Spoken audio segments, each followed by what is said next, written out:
I'd like to ask County Engineer Ray Clark to just come up for a minute. This is a request to accept grant funding from the Maryland Department of Natural Resources, Chesapeake and Atlantic Coastal Base Trust Fund, cost-effective non-point source pollution reduction grant for fiscal year 2016, and it's the amount of $508,190. And I want Mr. Clark up here because I want him to just talk for a minute about the program, but also to point out that there were over, I believe, 40 applications made, and I believe we're one of 14 jurisdictions that actually received one, and in this case over $500,000, correct? Correct. So I think Mr. Clark is the main reason for that, so I wanted to acknowledge that, and you might want to talk about what you're going to do with that money on behalf of the county. Well, we're going to spend it very wisely, as the council has requested us. So the one thing that I think for the council's, I guess, information is basically for the past 3 years, the county has worked with the various nonprofit organizations,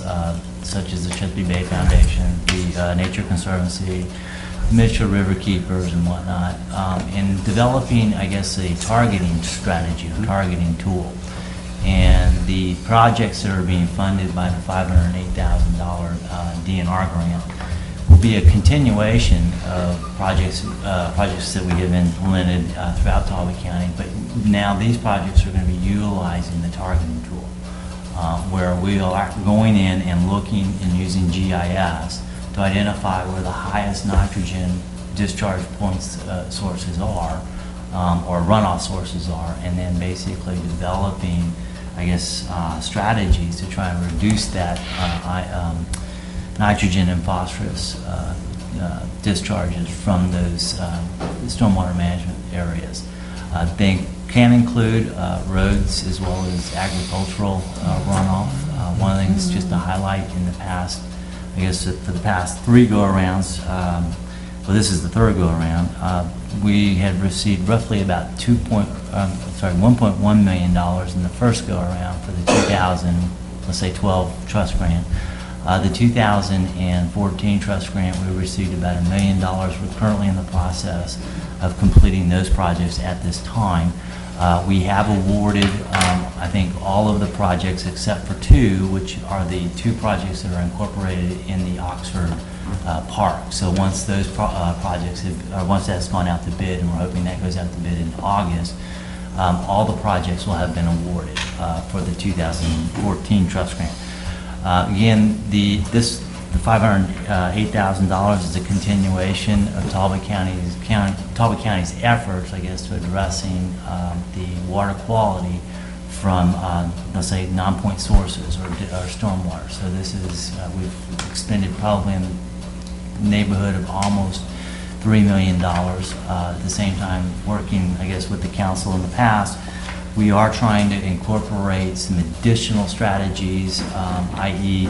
with our Dutchman's Lane road improvement project, we are adding inlet filters that'll actually help reduce both nitrogen and phosphorus, and thus enhancing the water quality on that project. So it's a continuing effort of our part to try and move forward with meeting our, I guess, watershed implementation plan, as well as the TMDL concepts and strategies in the future. So, any questions? Or? Well, I just want to say congratulations, Ray, again.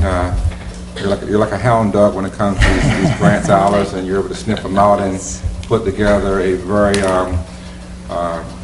appealing proposal that we awarded these dollars on a regular basis. So $500,000 to be put to good use here in Talbot County for debt retrofit, and I know we had a lot of discussion about if we were not spending enough and so forth over the last couple of months, but we are still chipping away and still going after grant dollars, and when we receive those dollars, put them back into work into eliminating source point pollution here in Talbot County. So congratulations for that. Thank you. I'm sorry. Question.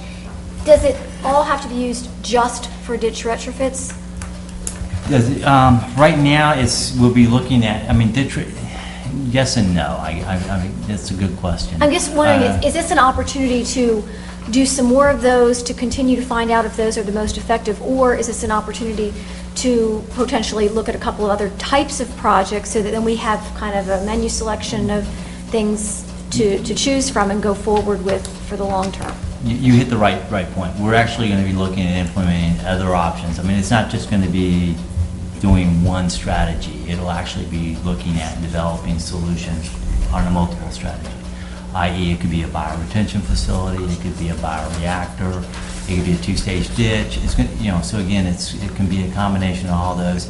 If there's some, one of the things that we like to try is some stuff that's been, I guess, done up in Queen Anne's County on a farm where they're actually utilizing a biochar to help remove nitrogen.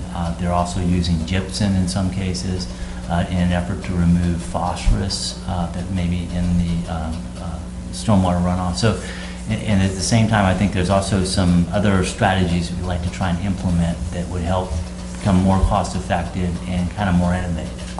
And I think really try to see if we can achieve a higher level of reduction of total nitrogen, total phosphorus through a menu of options. Yeah, I'm glad to hear that it's, for several different opportunities, because, a few months ago we were under a lot of pressure to put basically all of our eggs in one basket and take out a $3 million loan to pay back over 20 years for just these. And it's like, well, yeah, we think that they definitely offer a benefit, but we wanted some more time to figure out whether that was the best way to go. And here you have found us a $500,000, and it didn't need to come from county funds, and that's why sometimes you don't jump and say, yeah, let's just go ahead and take out this opportunity for a loan, because since we do have our hound dog on our staff, that, we didn't need to do that, and it would have been premature, I believe, to have done so. So now we can continue the ditch program and add other opportunities along with that, and we do that for the next few years. We get a benefit of cleaning up the waterways, but we also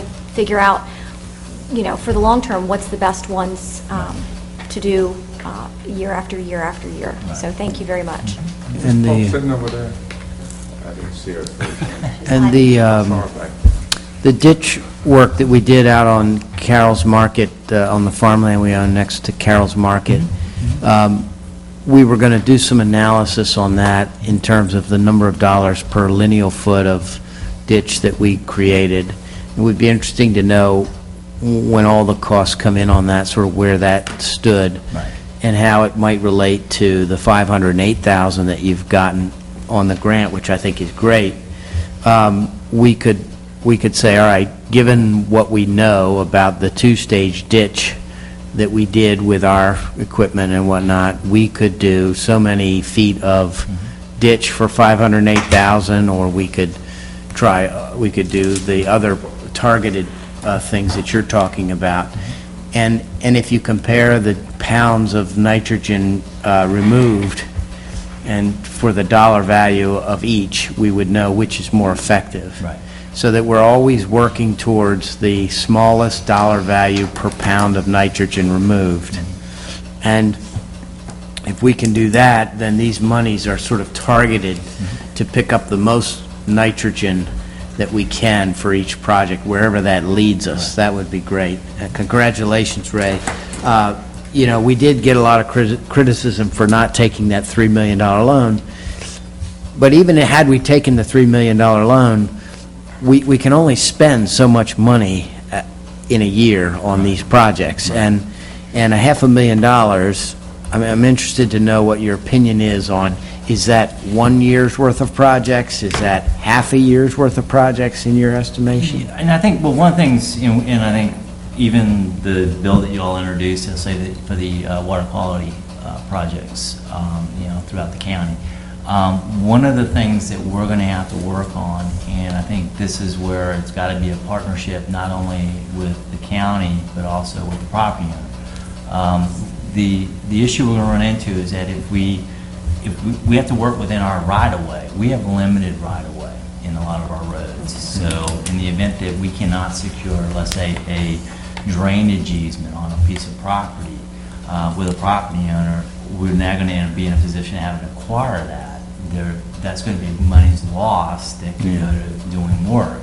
So those are the things that we have to look at. And I think as we plan these projects out, that's going to be the big issue, is whether or not we are able to do a project that's going to be in partnership with that property owner or we're going to, or we're going to have to go move forward and find someplace else to go. Yeah. And I think the one thing that we run into is expediency when it gets to dealing with the property owners. If the property owner's ready to roll, we can move. Well, maybe the better angle is to work with the farmers who Right.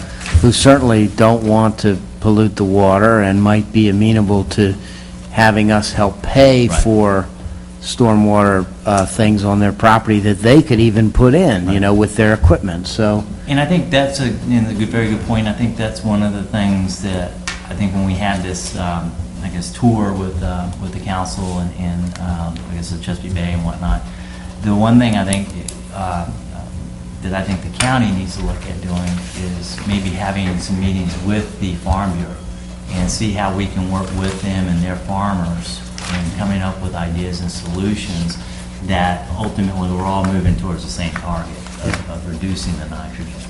And I think if we can do that, we can potentially achieve, let's say, a more expedited schedule in getting things done by working with those farmers.